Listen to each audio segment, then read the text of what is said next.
Wow, dos jóvenes asesinados en Baní, dos hombres calcinados en Loma Miranda.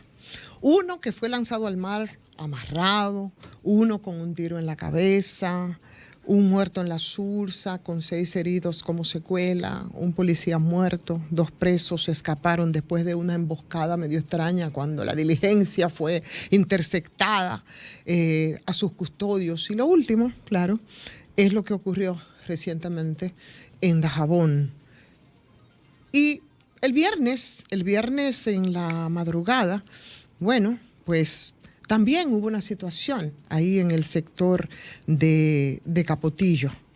Y para esa situación que se dio en Capotillo, vimos de nuevo recurrir al instrumento viejo de las tropas mixtas, las intervenciones del ejército y de la policía. Y eso fue lo que hizo, y pienso que quiso enviar un mensaje el gobierno, mandando esas tropas mixtas a Capotillo como reacción a esos enfrentamientos a tiros ahí entre pandilleros que dejó un saldo de un muerto, 5 personas heridas, como lo confirmó posteriormente después el señor Homero Figueroa, cuando hablaba de, y lo decía textualmente, operación de configuración, de disuasión. Respecto a esto. Ahí se movilizaron, 234 efectivos, 2 carros de asaltos, camiones, camionetas, motocicletas, botes de reacción de la Armada, helicóptero, y porque fue un operativo, dicen ellos, por aire, mar y tierra. Entonces, la verdad que frente a esto, yo me pregunto si era necesario tanto aparataje para reforzar la seguridad en Capotillo, que es el objetivo principal, según el comunicado de la presidencia, de ese despliegue que fue evidentemente impresionante, como decía al principio. ¿Para qué? ¿Para qué si todos esos guardias y esos policías no se van a quedar para siempre en Capotillo?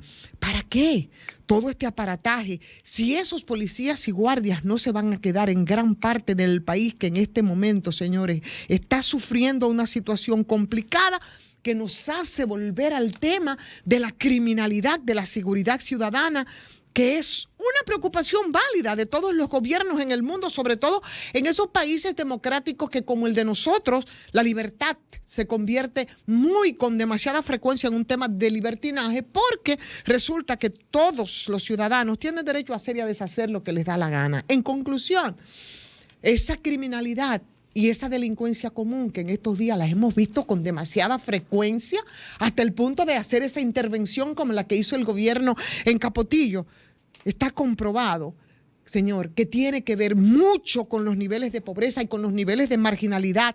Y, por supuesto, eso se expresa con un mayor nivel de violencia.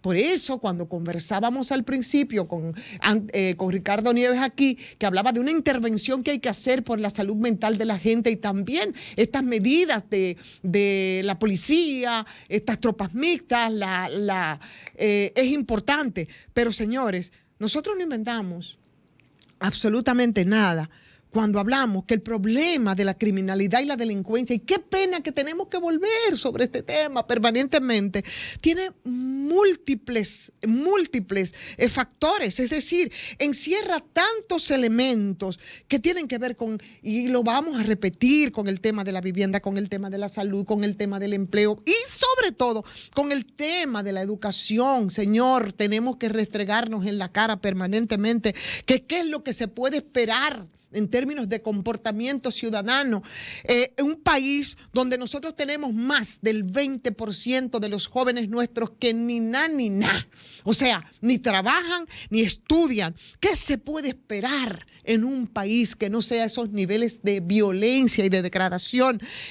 Cuando nosotros tenemos alrededor de un 40% de las familias que son emparentales, 38% son mujeres, 4% hombres, un núcleo familiar que definitivamente es disfuncional, sin arraigo, mujeres solas criando hijos, niñas criando niños.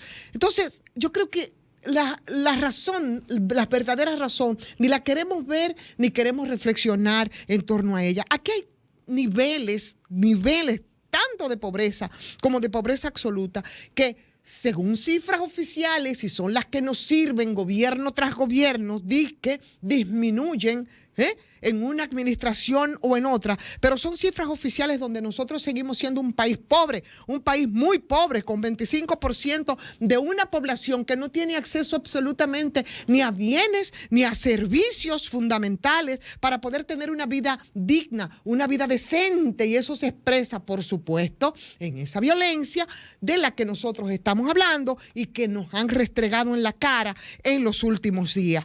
Vaya, nosotros vemos esos países desarrollados, ¿no? Otros países en Europa, ¿qué es lo que están haciendo con el tema de las cárceles? Están cerrando las cárceles. Tú ves en Holanda, tú ves en países de estos que las cárceles las están cerrando debido a la falta de la criminalidad, debido a los delitos. Para nosotros también es una expresión seria de esa violencia lo que está pasando con unas cárceles supernumerarias, porque tenemos, señores, un aumento impresionante en el delito, en la criminalidad. Entonces, ¿qué importa cuántos sean los expertos y los científicos que nosotros contratemos?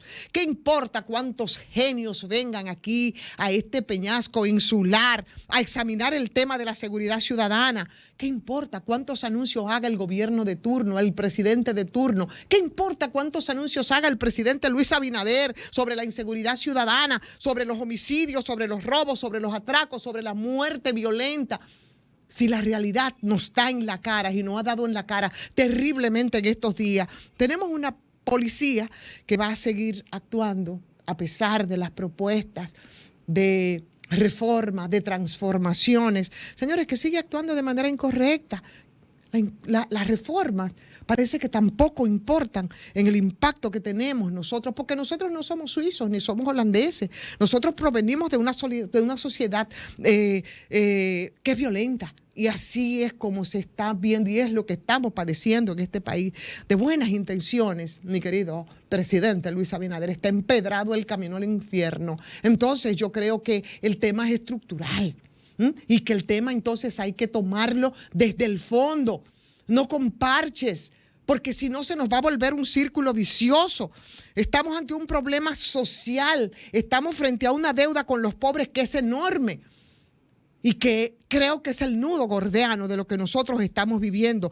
Hay que pagarlas, y hay que pagarlas con políticas públicas, hay que pagarlas con inversión en la gente, hay que pagarlas con equidad, porque lo otro, y tengo que tomar lo que vive repitiendo y dice mi querido Fafa, porque parece ser que este país lo que necesita es refundarlo para que nosotros entonces resolvamos todo este problema y todo este tema que tenemos de la criminalidad y la delincuencia que no aguanta más parches y sí necesita.